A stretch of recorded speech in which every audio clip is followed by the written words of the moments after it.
के बदरी से बरसे नायकिया अबे बाड़ी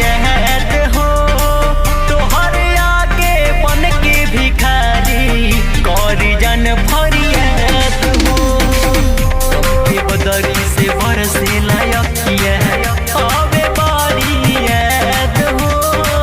तोहर आगे बन के भिखारी करी जन फरियाद हो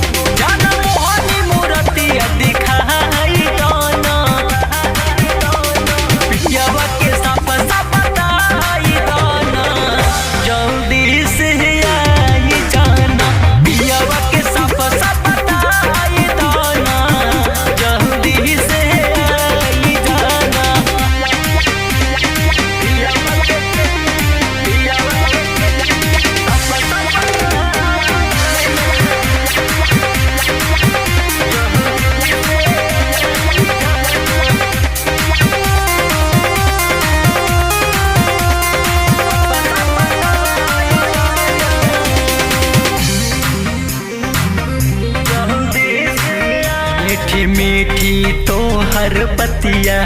कैले मुलाकात हो दिन तो कई सौ कटिए जाता कटत नहीं खेलत हो मीठी मीठी तो हर बतिया कैले मुलाकात हो दिन तो कई सौ कटिए जाता कटत नहीं खेलत हो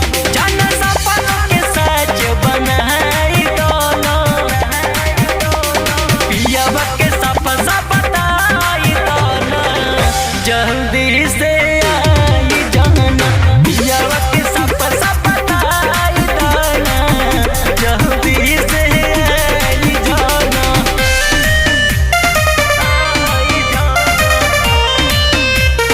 पियावा के